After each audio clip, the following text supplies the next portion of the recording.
تو آپ کیا سمجھتی ہیں کہ وہاں پہ جو وہاں صلاحیتیں سکھائی جاتی ہیں، بچوں کو مہارتیں دی جاتی ہیں، اور وہ تعلیمی اداروں میں، مثال ابھی جاپان کی ہم مثال لیتے ہیں، تو جاپان میں جب کلاس شروع ہوتی ہے اس سے پہلے ٹیچر اور بچے مل کے پورے ماحول کو صفائی کرتے ہیں. ایسی اگر اور فن لینڈ کو دیکھ لیتے ہیں، سنگاپور کو دیکھ لیتے ہیں، ملائیشیا کو دیکھ لیتے ہیں، تو وہاں پہ ایک کلچر ڈیولپ ہو چکا ہے. یعنی اب ہم بچوں کو پڑھا کے تھک گئے کہ صفائی صفائی صفائی، لیکن جب ہم بازار میں ہمارا وہی بچہ باہر جاتا ہے تو دیکھتا بڑے جو ہیں وہ تو گند ڈال رہے ہیں اور ہمیں پڑھایا گیا تھا صفائی کرنی ہے. تو میں یہ کر رہا تھا کہ وہ نیا زمانہ اور نئے صبح و شام کا خواب جو ہمیں اقبال صاحب نے دیا وہ کہیں ادھورا سا رہ گیا. وہ ادھورا کیوں ہوا؟ اس میں کس کا قصور ہے؟ تعلیمی اداروں کا قصور ہے، اس میں ماؤں کا قصور ہے، ایز اے نیشن ہم پیچھے رہ گئے. آپ کیا سمجھتی ہیں اس حوالے سے؟ میں سمجھتی ہوں ہم سب کا قصور ہے. ٹھیک ہے. ایز اے پیرنٹ بھی ہم قصوروار ہیں، ایز اے ٹیچر بھی ہم قصوروار ہیں، اور اوور آل ایز اے ملک بھی ہماری as a nation as a قوم ہم بہت پیچھے ہیں. اور قصوروار یوں ہیں کہ ہم نے اس پہ سوچا بھی تو نہیں ہے نا. سوچا یوں نہیں ہے کہ مطلب میں اگر دیکھتی ہوں تو بحث مباحثے بہت ہیں، باتیں بہت، اب ہم جس دور سے گزر رہے ہیں نا اس میں باتیں بہت ہو گئی ہیں، اور جو عمل تھا ہم اس سے بھی پیچھے چلے گئے ہوئے ہیں. اس وقت ضرورت یہ ہے کہ ہم عمل کریں. علامہ اقبال نے آپ کے مطلب سمجھ آپ کہہ رہے ہیں 100 سال پہلے علامہ اقبال نے یہ کہا، اور وہ کنٹریز جو اب یہ چیزیں کر رہے ہیں امپلیمنٹ، وہ اسی وجہ سے ہمارے سے آگے ہیں کہ وہ انہوں نے کام شروع کر دیا ہوا ہے. ہمیں بہت سارا کام کرنا ہے، بہت سارا کام ہو بھی رہا ہے، لیکن ہمیں بہت سارا کام کرنا یوں بھی ہے کہ ہمیں بیٹھ کے یہ پلان کرنا ہے کہ آج ہم کہاں ہیں. وقت بہت گزر چکا ہے، اب ہمیں یہ کرنا کہ ہم اس وقت کہاں کھڑے ہیں، اور اگلے 5 سال بعد as a nation as a قوم ہم کہاں کھڑے ہوں گے. اور یہ جو میرا بچہ جو آج میرے پاس سمجھے کنڈر گارڈن میں ہے، یہ آج سے 20 سال بعد یہ اس قوم کا نوجوان ہوگا. کیا میں اس کو وہ سکل سیٹ دے رہا ہوں جو اس کو 25 سال 20 سال بعد اس کے کام آنے؟ ہم آج تک اس چیز کو ڈیولپ ہی نہیں کر پائے. اچھا دیکھیں 3 چیزیں آ رہی ہیں اس میں. ایک ہے اخلاقیات کے طور پہ، ہم اس پہ بھی کام نہیں کر رہے. جیسے آپ نے کہا صفائی کا ماحول دینا، بچے کو سکھا رہے سچ بولنا ہے، جھوٹ نہیں بولنا، اپنے ٹریفک سگنلز کی پابندی کرنی ہے، آپ کی ذمہ داری انوائرمنٹ کا خیال رکھنا. ہم یہ چیزیں بھی نہیں سکھا رہے. ہم اس کو باقی اگر کہیں کہ اکنومیکلی سٹرونگ کر دیں گے، وہ بھی نہیں ہم سکھا رہے. ایگریکلچر ملک ہوتے ہوئے ہم ایگریکلچر کی طرف بھی اس کو کچھ نہیں لے کے جا رہے. ہمیں اس چیز کے اوپر کام کرنا ہے کہ ہم اپنے بچے کو اتنے سالوں بعد کہاں دیکھنا چاہ رہے ہیں. اور میں نے پہلے کہا نا اب بہت زیادہ وقت نہیں ہے. اوور آل پاکستان کا جو تاثر بن رہا ہے باہر، وہ ہم بہت خوشی سے اس کو ایکسیپٹ نہیں کر سکتے. اس کے لیے پھر ہم سب ذمہ دار ہیں. تو ہم ذمہ داروں کو یہ سوچنا چاہیے کہ اب ہم نے آگے کرنا کیا ہے، اس کے لیے کوئی لاہے عمل بنانا چاہیے. اور بلکہ میں تو یہ کہنا چاہوں گی کہ اب ہمیں گورنمنٹ کو ایک طرف چھوڑ دینا چاہیے. گورنمنٹ جو کر رہی ہے as an individual, as a استاد مجھے دیکھنا ہے کہ میں نے کیا کرنا ہے. مجھے کم از کم اپنے حصے کا کام تو کرنا ہے. ایز اے پیرنٹ میرے پاس اگر 3 بچے ہیں تو کیا میں نے ان کو اس قابل کر دیا کہ یہ اس سوسائٹی کے یوزفل سٹیزن بن سکیں. یہ ایک کہیں باہر دوسرے ملک میں چلے جاتے ہیں تو کیا ان کو وہ ان کے جو انہوں نے سٹینڈرڈ سیٹ کیے ہوئے، کیا میرا بچہ اس کے اوپر پورا آئے گا؟ تو مجھے ان چیزوں کے اوپر اگر ہم انڈیویجولی کام شروع کر دیں گے تو میرا خیال ہے زیادہ جلدی بہتر کر لیں گے، بجائے اس کے کہ ہم بیٹھ کے کرتے ہیں کہ گورنمنٹ کوئی پالیسی دے گی اور پھر ہم کام کریں گے. مشکل ہوگا. ماشاءاللہ. یعنی آپ جو آپ کے سوال کا جو خلاصہ نکلا وہ یہی ہے کہ ہم گورنمنٹ کے اوپر اب یہ کام نہ چھوڑیں. یہ والا کام جو ہے اس میں گھر میں ماں کو سوچنا چاہیے، اسکول میں استاد کو سوچنا چاہیے، مسجد میں علماء جو ہیں ان کو سوچنا چاہیے. ہر بندہ اب اس پہ سوچے گا تب جا کے میرا ملک، میری نیشن جو ہے وہ کسی سٹینڈرڈ کو فالو کر سکتی ہے. بہت شکریہ. اچھا میڈم، اب ہم تھوڑا سا اور آگے بڑھتے ہیں. جب ہم نے یہاں تک باتیں لے آئے ہیں، ایک اس وقت جو تعلیم ہے وہ ڈیجیٹلائز ہو گئی. اس میں آج کا جو بچہ ہے اس کا کتاب سے تعلق بہت کمزور ہو گیا. جہاں پیچھے اخلاقیات کی باتیں کرتے آئے ہیں, تربیت کی باتیں کرتے آئے ہیں, اب ہم اس طرف بڑھ رہے ہیں کہ ان چیزوں کو خراب کون سے ایلیمنٹ کر رہے ہیں. اس وقت ہم اگر دیکھتے ہیں جہاں پہ ڈیجیٹلائزیشن کا ایک سمندر اور طوفان ہے, سونامی ہے بلکہ, تو اس کے ساتھ ساتھ ہم دیکھتے ہیں کہ ہمارا بچہ بگاڑ میں بھی اسی سونامی کے لیول پہ چلا گیا, اور اس میں جو میجر ہمیں کردار نظر آ رہا ہے وہ سکرین ٹائمنگ ہے, موبائل ایڈکشن ہے. تو میرا آپ سے سوال تھا کہ اس کو جواب جو بھی آپ شیئر کریں گی, تاکہ اس سے اور بہت سارے جو مائیں ہیں یا بچے ہیں وہ اس کو فالو کریں, تاکہ موبائل ایڈکشن سے ہم کیسے اپنی نسل کو بچائیں اور اس کو بک ریڈنگ کی طرف کیسے لے کے آئیں, اور ان کی سکرین ٹائمنگ جو ہے اس کو ریڈیوس کر کے علم کی طرف ان کو ہم کیسے کال کر سکتے ہیں. صحیح. اچھا, میں یہ سمجھتی ہوں کہ آج کا بچہ مظلوم ہے. جی. وہ مظلوم جو ہے کہ اس کو رہنمائی کہیں سے بھی نہیں مل رہی. ٹھیک ہے. ماں ہے تو وہ مصروف ہے, باپ ہے تو وہ مصروف ہے. اپنے وقت یاد کریں تو ہمارے والدین کے پاس بہت ٹائم تھا. ٹھیک ہے. اپنے کاموں کے علاوہ وہ اپنے بچوں کو لے کے بیٹھتے تھے شام کو, اور ہم باقاعدہ اپنے والد صاحب کا انتظار کیا کرتے تھے کہ وہ آئیں گے اور سارے اکٹھے بیٹھ کے چائے بھی پئیں گے, اور وہ اپنے سارے دن کی کہانی ہمیں سنائیں گے اور ہم اپنی سنائیں گے ان کو, اور وہ پورے دن کی پروگرس لیتے تھے ہمارے سے. اسی طرح والدہ ہیں تو والدہ میری آج سے کتنے سال پہلے کیا آپ اندازہ لگا لیں, وہ زمانے میں ٹیچر تھیں, اور ان کا وہ جو کنٹرول اینڈ کمانڈ تھا نا, وہ یوں تھا کہ وہ گھر سے باہر جائیں گی تو ظاہر ہے کہیں جانا آنا پڑتا ہے ماؤں کو, تو جو وہ کہہ کے جائیں گی نا اس سے آگے ہم سوچنے کی آزادی بھی نہیں تھی ہمارے پاس, اور وہی کرتے تھے جو ان کا. اب اس وقت یہ ہے کہ نہ ماں کے پاس ٹائم ہے نہ باپ کے پاس ٹائم ہے, اسکول ہے, ادارہ ہے, تو وہ اپنے اس ٹائم تک لمیٹڈ, اور وہ سلیبس کور کرانا اور مارکس اور یہ وہ اس میں لگا. اب اگر بچہ اس دوران میں اتنے سٹریسڈ ماحول میں اگر وہ کچھ ریفریشمنٹ چاہ رہا ہے تو وہ اس کو کون دے رہا ہے, اس کو کمپنی کون دے رہا ہے؟ پھر ہم نے اپنی وہ ٹائم اسپیئر کرنے کے لیے, اپنے آپ کو آزاد کرنے کے لیے ہم نے اس کے ہاتھ میں موبائل دے دیا. کچھ پیچھے جب یہ 2020 میں کووڈ کی وجہ سے ہمیں خود سکرینز ان کے ہاتھوں میں دینی پڑی. اب سکرین کے لیے, screen is not something bad, screen کا اچھا استعمال وہ اس کو کس نے گائیڈ کرنا ہے. دیکھیں بچہ ہے نا, اس کا ذہن ہے, اس کو اس وقت ٹک ٹاک اٹریکٹ کر رہا ہے, وہ کانٹینٹ اٹریکٹ کر رہا ہے جو اس کو امیوز کر رہا ہے, جو اس کو for the time being temporarily تو کم از کم اس کو خوشی مل رہی نا, کم از کم وہ ہنس تو رہا ہے. آپ ٹی وی آن کر کے دیکھ لیں, ٹی وی آن کریں گے تو سارا وقت آپ کو بری سے بری خبر ملے گی. اس چھوٹے سے بچے کا کیا قصور ہے کہ وہ بیٹھ کے وہی دیکھے, وہی سنے, تو اس کو جہاں سے امیوزمنٹ ملے گی اس نے اس کی طرف چلے جانا ہے. غلطی کہاں ہو رہی ہے؟ غلطی میرے سے بحثیت ماں یہ ہو رہی ہے کہ میں اپنے بچے کا سکرین ٹائم واچ نہیں کر رہی کہ وہ کیا دیکھ کیا رہا ہے. مجھے وہ دیکھنا ہے کہ وہ کیا دیکھ رہا ہے, اور اس کے لیے میرے پاس ٹائم ہونا ضروری ہے, اور اس کے لیے پھر میرے اپنے بچے کے ساتھ سیٹنگ ضروری ہے. سیٹنگ کر کے آپ وہی بات کہ آپ نے اپنے خاندان کی کچھ ویلیوز بنائی ہیں, آپ کے بچے کو اگر وہ ویلیوز ہیں تو وہ پھر اس طرف جاتا ہی نہیں ہے. جب آپ دیکھ رہے ہیں کہ اگر وہ غلطی سے کہیں ادھر ادھر ہو رہا ہے, ڈی ٹریک ہو رہا ہے, تو پھر اس کو بٹھائیں, اس کو سمجھائیں.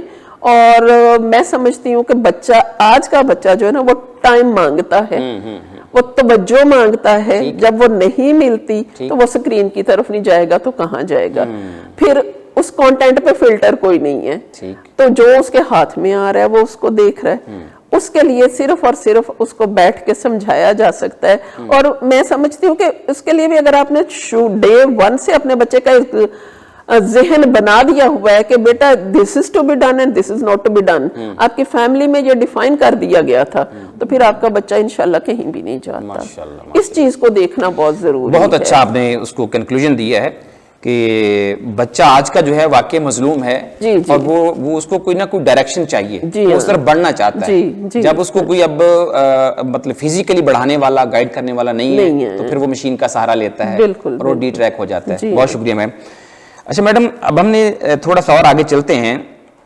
ماں باپ جو ہیں وہ اچھے اسکولوں کا انتخاب کر لیتے ہیں, اور وہ کہتے ہیں کہ ہم اچھی فیس دے رہے ہیں, اچھا اسکول ہے, سوسائٹی میں اس کا اچھا نام ہے.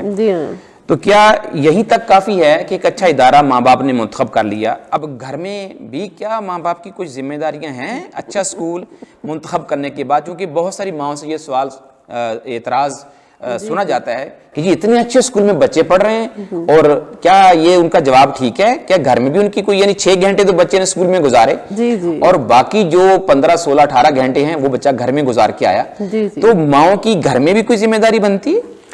اچھا میں آپ کو بتاؤں کہ ہم جب اس اسکول کے لیے ڈاکیومنٹیشن کر رہے تھے، پالیسیز بنا رہے تھے، تو مجھے کوڈ آف کنڈکٹ بنانا تھا بچوں کا، تو میرے ذہن میں سورہ لقمان چل رہی تھی۔ اچھا، حضرت لقمان اپنے بچے کو کیا نصیحتیں کرتے ہیں، نمبر 1، نمبر 2، میرا بڑا دل چاہ رہا تھا کہ میں یہ پورا جو کوڈ آف کنڈکٹ ہے نا، وہ سورہ لقمان کے جتنے حضرت لقمان نے اپنے بیٹے کو نصیحتیں کی ہیں نا، وہ نکال کے کوڈ آف کنڈکٹ بنا دوں کہ آئی ول، میں یہ کروں گا، یہ نہیں کروں گا، یہ کروں گا، یہ نہیں، زمین پہ پاؤں مار کے نہیں چلوں گا، آکڑ کے نہیں، یہ چیزیں کہیں بھی آپ اپنا ماشاءاللہ سے پورا قرآن اٹھا کے دیکھ لیں، کہیں یہ کہا گیا کہ استاد نے اور ادارے نے یہ کرنا ہے؟ ہر جگہ ماں کو باپ کو ایڈریس کیا گیا ہے، بالکل ایسے، تو ہم پوری ذمہ داری ادارے پہ کیسے ڈال سکتے ہیں؟ پہلے تو جو اس نے بن کے آنا ہے وہ پہلے گھر سے بن کے آنا ہے، اس کے بعد ادارے نے اپنے حصے کا کام کرنا ہے، دوستوں نے اپنے حصے کا کام کرنا ہے، معاشرے نے اپنے حصے کا کام کرنا ہے، لیکن جو اس کو بیسک ویلیوز اس کے گھر نے دے دی تھی نا، وہ کہیں نہیں جاتی پھر۔ اس کے لیے ماں یا باپ وہ ادارے کو ذمہ دار نہیں ٹھہرا سکتے۔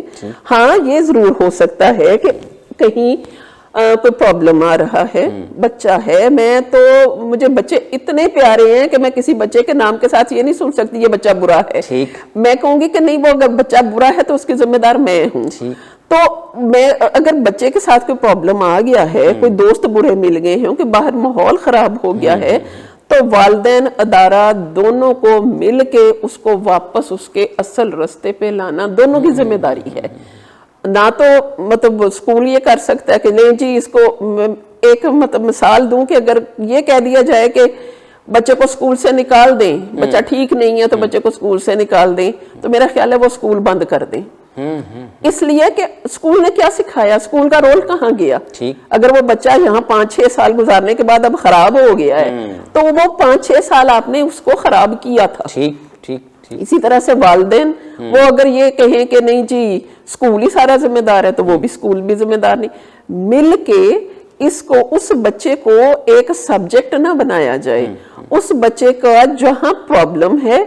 اچھا ہم یہ بھی بڑا غلط کرتے ہیں کہ ایک بچے کے اندر ایک نقص ہے، 100 خوبیاں ہیں، ہم اس پہ بات ہی نہیں کرتے، ہم اس کو لے کے چل پڑتے ہیں اور ایکسپلائٹ کرتے ہیں۔ اخلاقی طور پہ میں سمجھتی ہوں کہ ہم اس کا نا بیچارے کا استحصال کرنا شروع کر دیتے ہیں، تو اس کے اوپر ورکنگ کرنے کی ضرورت ہے، اور بڑے ٹھنڈے دل و دماغ سے دیکھیں، اگر میں دنیا میں اتنے سال پہلے آ گئی ہوں اور بچہ وہ بعد میں آ رہا ہے، تو اللہ تعالیٰ نے یہ گریڈنگ کی تھی کہ مجھے اس کا گائیڈ بننا تھا، تو اگر میں اپنی ذمہ داری پوری کرنے کی بجائے میں ایک دوسرے کو بلیم گیم کھیلتے رہیں گے، اس کی ذمہ داری اس کی ذمہ داری، تو ہم دونوں ہی ماں باپ بھی اور ادارہ بھی ناانصافی کر رہے ہیں، کس کے ساتھ؟ اس بچے کے ساتھ۔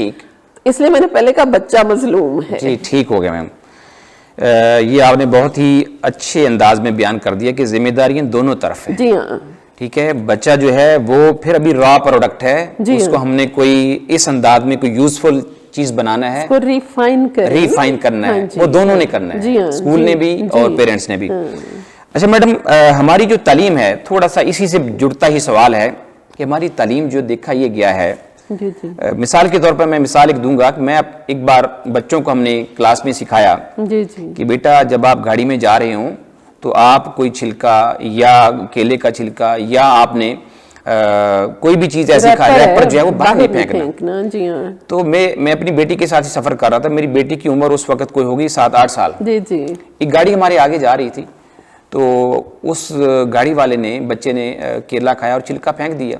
تو میری بیٹی مجھ سے کہتی ہے کہ بابا انہوں نے لگتا ہے جو روڈ سیفٹی کے قوانین ہیں وہ پڑھے نہیں ہیں۔ تو میں کہ بیٹا ہاں ہو سکتا ہے ان کی نظر سے نہ گزرے ہوں۔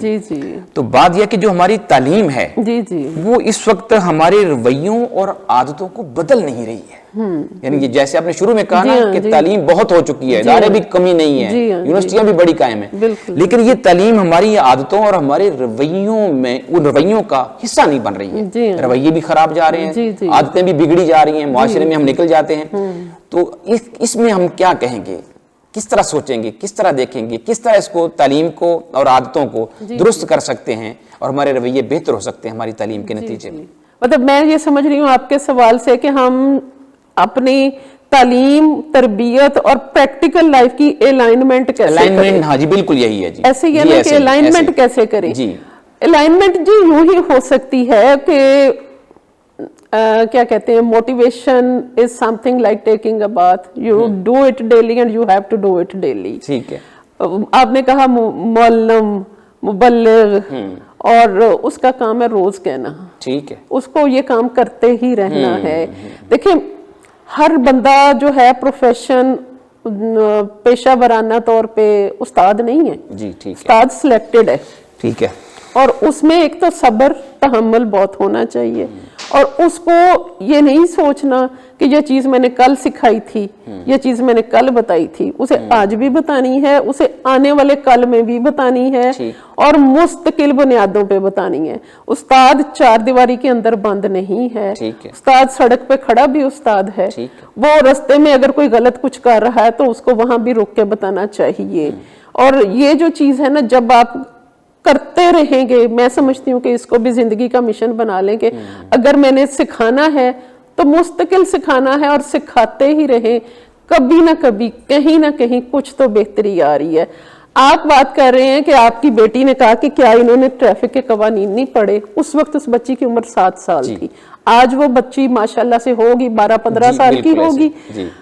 وہ کبھی بھی وہ ریپر باہر نہیں پھینکے گی. تو ہم کہیں گے کہ تربیت کام کر رہی ہے. آنے والا جو شہری ہے اس ملک کا، اس کو یہ چیز پتا چل رہی ہے کہ مجھے یہ کام نہیں کرنا، یہ غلط کام ہے.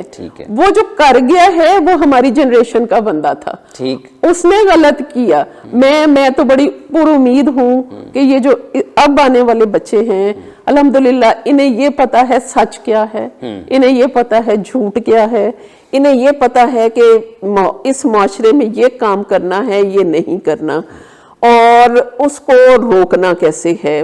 ایک بڑی خوشی کی بات مجھے یہ نظر آتی ہے کہ اس جنریشن میں یہ والی اسپرٹ آ گئی ہے کہ ہمیں روکنا ہے غلط چیز کو.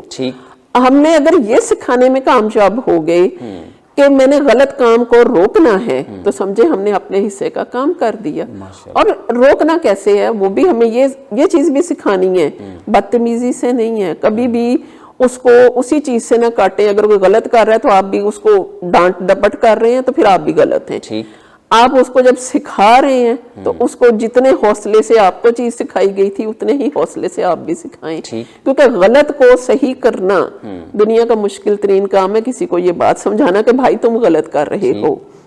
اور انشاءاللہ یہ جو بچے ہیں یہ اس معاشرے میں آنے والے دنوں میں بڑے اچھے شہری ثابت ہوں گے. اور میں تو ایک بڑا اچھا روشن مستقبل بچوں کے لحاظ سے دیکھتی ہوں کہ اتنے بھی برے حالات نہیں. یعنی ہمیں مایوس نہیں ہونا. نہیں بالکل نہیں.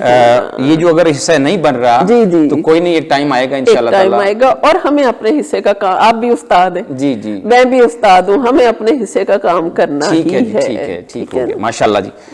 اچھا میڈم، ہم اپنی گفتگو کے آخر اختتامی حصے میں پہنچ گئے ہیں. میں اب آپ سے یہی اس حوالے سے بات کرنا چاہوں گا کہ جو ایک بچے کی سائیکالوجی ہے، ایک بچے کا بیہیویئر ہے. آج کا جو استاد ہے، جہاں ہم ناکامی دیکھتے ہیں کہ بچے اس طرح کے جو جنریشن ہے وہ نہیں نکل رہی ہے. آپ بڑی پر امید ہیں اس حوالے سے، لیکن اگر ہم اپنے معاشرے میں اگر ہم اسی سال کے فرسٹ ایئر کے رزلٹ کو دیکھتے ہیں تو لگتا یہ ہے کہ آدھی دنیا جو ہے نا آدھا فیصل آباد فیل ہو گیا ہے. ایسے ہی 9th کا رزلٹ اگر آیا اس میں دیکھتا ہوں، ہم اس میں بالکل مایوس نہیں ہیں. لیکن جو ہماری چائلڈ سائیکالوجی ہے یا اس کا بیہیویئر ہے، کیا اس سے اس وقت کا استاد یا ماں جو ہے وہ کمپلیٹلی آگاہ ہے، یا جو نتائج نہیں آ رہے یا اس کے آگاہ نہ ہونے کے نتائج ہیں، یا کیا ایسی وجہ ہے کہ وہ نتائج معاشرے میں پیدا نہیں ہو رہے؟ تو کیا ہم بچوں کی نفسیات اور ان کے بیہیویئر کو آج کی ماں اور آج کا استاد سمجھنے میں آپ سمجھ رہی ہیں کامیاب ہے؟ دیکھیں اس میں آپ کے سوال میں دو چیزیں ہو گئیں. ایک تو ہے ایکڈیمک ریزلٹس, جیسے ہم نے کہا فرسٹ ایئر کے 9th کے ریزلٹس خراب آئے ہیں, اور اس کے بعد ہم کہہ رہے ہیں کہ بچے کی سائیکالوجی جو ہے, کیا ہم والدین اور استاد اس کو سمجھ رہے ہیں؟ میں سمجھ رہی ہوں کہ آپ کو شاید میری پوری گفتگو میں یہ چیز نظر آئے کہ استاد اور والدین ہی تو اس سائیکالوجی کو خراب کرنے کے ذمہ دار ہیں. ٹھیک, اس طرح سے کہ دیکھیں اگر ہم ایکڈیمک ریزلٹس کی بات کریں تو یہ 9th اور فرسٹ ایئر کے ریزلٹ کیوں برے آئے ہیں؟ کیا اس کا کوئی انالیسس کیا گیا ہے؟ اس کا ذمہ دار کون ہے؟ کیا وہ بچہ ذمہ دار ہے؟ بالکل بھی نہیں, بچہ تو اسی طرح سے پڑھ رہا تھا جیسے پہلے پڑھ رہا تھا. آپ نے اچانک سے پالیسیز بدلی, ان پالیسیز کو آپ کا ایک ٹیچر جو پیپر سیٹر ہے, جو ایک پیپر مارکنگ کرنے کے لیے بیٹھا ہوا ہے, اس کو بلومز ٹیکسونومی کی الف بے بھی نہیں پتا, اور آپ نے کویسچن پیپر بیس کر دیا ہے بلومز ٹیکسونومی پہ. اور چلے جی ہم نے ابھی فی الحال 25% رکھا, اگلے سال 50% کریں گے. نہ پڑھانے والا ٹرینڈ ہے اس کے اوپر, پڑھنے والا ٹرینڈ نہیں ہے. اسیسمنٹ تو اس چیز پہ لی جائے گی جو پڑھایا جائے گا. جی بالکل ٹھیک. پڑھایا اس لیول پہ گیا نہیں ہے, اسیسمنٹ آپ نے چینج کر دیا پیٹرن. تو بچہ, اور پھر جو پیپر مارکنگ کے لیے بیٹھا ہے وہ عادی ہے ساتھ میں بک رکھ کے ورڈ ٹو ورڈ مارک کرنے کا. ٹھیک. اب بچے کے سامنے اگر وہ ایک پیپر چیکر کے سامنے آگے 100 پیپر, اور اس میں آپ نے ٹیکسونومی بیس کر کے کویسچن ڈالے اور بچوں نے اس کے اپنے لیول کے جواب لکھے. اب اسے تو لگ رہا ہے اس کا جواب اور ہے, اس کا اور ہے, اس کا اور ہے. اس کو عادت پڑی ہوئی ہے ایک جیسے جواب کی, تو اس نے پیپر پورے کراس کیے ہوئے, ری چیکنگ میں جب بچے گئے ہیں پورے کراس کیے ہوئے پیپر مل رہے ہیں. تو ہم نے کیا کیا, بہت اچھا پڑھنے والا بچہ جو کہ میٹرک تک 9th تک آیا اور وہ ٹاپرز میں رہا, اور جب اس کا وہ بورڈ کا ریزلٹ آ رہا ہے تو کہیں وہ فیلیئرز میں آ رہا ہے اور کہیں وہ گریس مارکس میں جا کے پاس ہو رہا ہے, تو اس کو سائیکولوجیکلی فرسٹریٹ کس نے کیا؟ ہم نے کیا. اب جب وہ سائیکولوجیکلی فرسٹریٹ ہو گیا, اس کے ریئیکشن میں جو وہ کر رہا ہے, ہم اس کو اس چیز کا نام دے دیتے ہیں کہ بچہ غلط ہے. بچہ غلط نہیں ہے, ہم غلط ہیں. تو بحثیت والدین ہمیں اپنے بچے کے سارے پرابلمز دیکھنے ہیں, اس کی بات سننی ہے. اب والدین سننے والے بھی نہیں رہے, بچے کی سن ہی نہیں رہے کہ وہ اپنے سیلف ڈیفense پہ, آپ نے بچے کو سیلف ڈیفense پہ ڈالا کیوں؟ وہ اتنا اوپن کیوں نہیں ہے آپ کے ساتھ کہ وہ جو اس کے دل کی بات ہے وہ خود سے آپ سے کیوں نہیں کر دیتا؟ آپ نے کراس کویسچننگ میں بچے کو بٹھا لیا ہے, تو وہ بچہ ہے, وہ آپ کے بعد دنیا میں آیا ہے, اس کی سنیں. تو اس میں استاد بھی اتنے ذمہ دار ہے اور اس میں والدین بھی اتنے ذمہ دار ہیں. ٹھیک. Thank you ma'am. آخری سوال میڈم آج کی گفتگو کا ہمارا. جی. موجودہ دور کے عظیم استاد ہیں پروفیسر احمد رفیق اختر. جی.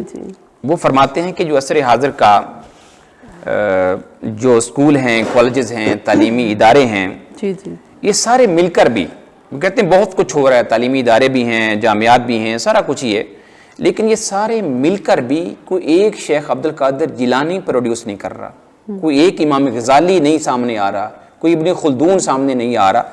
یعنی اس کی کیا وجہ ہے, نقص کہاں پہ رہ رہا ہے جو ہمارے استاد یہ فرما رہے ہیں؟ یہ پورے معاشرے کے سامنے انہوں نے سوال کھڑا کر دیا ہے, سارے اداروں پہ, جامعات پہ, مدارس پہ, کوئی ایک بھی ویسا تو کوئی بن نہیں سکتا ہے, لیکن کہیں اس کے قریب ہے. تو کہتے ہیں یہ سارے ادارے مل کر بھی ایک شیخ عبد القادر جیلانی یا امام غزالی پروڈیوس نہیں کر رہا. نقص کہاں ہے آپ کے خیال میں؟ دیکھیں پروفیسر احمد رفیق اختر صاحب آپ کے بھی استاد ہیں, میرے بھی استاد ہیں, ہم سب کے بہت محترم, قابل احترام.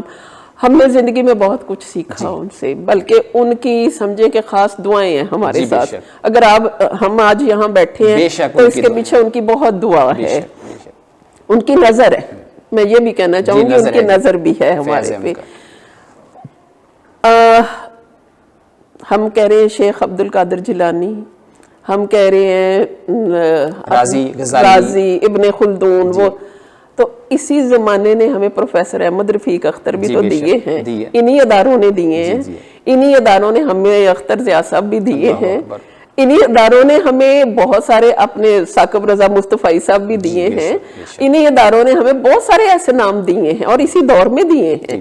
تو ہمیں یہ نہیں کہنا چاہیے، میرے پروفیسر صاحب کو تو میں نہیں کہہ سکتی کہ انہیں یہ نہیں کہنا چاہیے، میں سمجھتی ہوں کہ جو ہمیں یہ سوچنا چاہیے کہ ہمیں ان جیسے لوگ بنانے کیسے ہیں، نہیں کر رہے، بہت سارا نہیں کام ہو رہا، اس پہ تو پہلے ہی ایگریڈ اپون کے نہیں ہو رہا، لیکن ہمیں کرنا تو ہے نا، اور اس کے لیے وہی بات کہ ہمیں پھر یہ دیکھنا ہوگا کہ وہ کیا کر رہے تھے، ان کی مائیں کیا تھیں، ان کا گھر کیا تھا، اور ان کی تربیت کس ماحول میں ہوتی تھی۔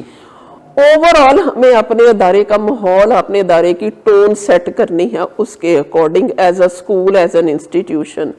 پھر اس دور میں جس کمپٹیشن میں ڈال دیا گیا ہے نا نمبر گیمز، اور پھر آپ انٹرنیشنل لیول پہ دیکھیں تو ترقی کے سٹینڈرڈز اور رکھ دیے گئے ہیں، ترقی کے سٹینڈرڈز آپ کی جی ڈی پی ویلیو رکھ دی گئی ہے، ترقی کے سٹینڈرڈز آپ کے لیونگ سٹینڈرڈز رکھ دیے گئے ہیں۔ ہمارے تو شیخ عبد القادر جیلانی صاحب، وہ تو آپ چٹائی پہ بیٹھ کے بھی کھا لیتے ہوں گے۔ اب میرا تو بچہ بیچارہ اتنا کنفیوز کر دیا گیا ہے کہ اس کو یہ نہیں پتا کہ اس چیز کی ورتھ کیا ہے۔ یہ جو بڑے بڑے نام جن کو ہم بحیثیت مسلمان بڑے نام سمجھتے ہیں، ان کی ورتھ کیا، ان کی ویلیو کیا ہے، اس کے ذہن میں تو سٹیو جابز چل رہا ہے، اس کے ذہن میں تو چل رہا ہے کہ وہ بل گیٹس کیا کر رہا ہے، اس کے ذہن میں سٹینڈرڈز ہی اور آگے۔ تو ہمیں پہلے یہ تو ڈیفائن کرنا ہے کہ میں نے اپنے بچے کو کن سٹینڈرڈز تک لے کے جانا ہے، تو اس کو بڑے پیار سے، بڑے سمجھیں کہ ایک نازک چیز ہے، بچے کی سوچ بڑی نازک ہے، بچے کا اس کو وہاں تک میں نے لانا ہے کہ بیٹا ہماری بیسک ویلیوز یہ ہیں، اور ہمیں جانا ان ویلیوز تک ہے، ان سمجھے کہ جن کو دنیا ترقی کہہ رہی ہے، ہمیں وہ بھی اچیو کرنی ہے، اور ہمیں اپنی ان ویلیوز کو بھی ساتھ لے کے چلنا ہے۔ ٹھیک، تو ذمہ داری استاد پہ بھی آئے گی، ذمہ داری والدین پہ بھی آئے گی۔ اسی وجہ سے پھر ہم وہ نہیں کر پا رہے جو پروفیسر صاحب کہہ رہے ہیں، ادروائز میری جرت کہ میں اختلاف کروں پروفیسر صاحب سے۔ بالکل ٹھیک، میں جو میڈم تھوڑا سا یہاں مطلب اس کو تھوڑی سی گفتگو کو اور آگے بڑھاؤں گا۔ پروفیسر صاحب جو میرا خیال ہمیں اس کال کو سٹرانگلی ہمارے سسٹم پہ وہ بات کر رہے ہیں کہ ہمارا سسٹم جو ہے وہ جس سسٹم نے شیخ عبد القادر جیلانی پروڈیوس کیا تھا، وہ سسٹم یا جو انہوں نے تعلیمات اپنائی تھیں، یعنی اس سے بالکل وہ مایوسی کا تو سبق وہ دیتے نہیں پروفیسر صاحب، بڑے اس حوالے سے پر امید رہتے ہیں۔ تو میرا خیال ہے وہ ہمیں اس ہماری اصل کی طرف لوٹانا چاہ رہے ہیں جس سے یہ بزرگ ہمارے اولیاء کرام یا ہمارے اسکالرز یہ پیدا ہوئے تھے، کہ آج بھی اگر آج کا جو معاشرہ ہے اس طرف یہ پلٹ جائے تو میرا خیال ہے شیخ عبد القادر جیلانی تو کوئی دوسرا نہیں آ سکتا، لیکن ان کے فالورز جو ہیں وہ جن کی مثال کوٹ کی جا سکتی ہے وہ لازماً اس معاشرے کو مل سکتے ہیں۔ میڈم بہت شکریہ آپ کا، ایک بہت سیر حاصل گفتگو ہوئی، ملک کے نظام پہ ہوئی، تعلیم پہ ہوئی، اس ادارے کے مقاصد پہ ہوئی، اس کے تعلیم اور تربیت کے نظام پہ ہوئی، اوورآل ہم نے ماؤں کی ذمہ داریوں پہ بات کی۔ آپ کا بہت شکریہ، آپ نے اپنا قیمتی ٹائم دیا۔ آپ کا بہت شکریہ جی، جزاک اللہ۔ ناظرین، آپ نے میڈم نائلہ افتخار صاحبہ کا ایک وقیع اور پرمغز انٹرویو آپ کی سماعتوں کی نظر ہوا، اس میں الحمدللہ تعالی میڈم نے ہر حوالے سے تعلیم کے ہر گوشے کو ڈسکس کیا، تربیت کے ہر گوشے کو ڈسکس کیا، اور اس میں جہاں انہوں نے تعلیمی اداروں کے اساتذہ کا کردار متعین کر دیا، وہاں انہوں نے ماؤں کی جو ذمہ داریاں تھیں اس کا بھی ایک جو ہے وہ احاطہ کیا، اور وہ لائن آف ایکشن جو ہے وہ ماؤں کو بھی دے دی۔ ایسے ہی بچوں کے حوالے سے انہوں نے جو بات کی ہے کہ میں کبھی بھی کسی بھی موقع پہ اس نسل سے مایوس نہیں ہوں، اور انہوں نے لازماً علامہ اقبال رحمۃ اللہ علیہ کی زبان سے ہی ان ترجمانی کی ہے کہ نہیں ہے اقبال نا امید اپنی کشت ویراں سے ذرا نم ہو تو یہ مٹی بڑی زرخیز ہے ساکی۔ ناظرین، اپنے میزبان اختر ضیاء کو اجازت دیجیے، انشاءاللہ نیکسٹ نئی ایپیسوڈ کے ساتھ آپ کی خدمت میں حاضر ہوں گے۔ اللہ حافظ۔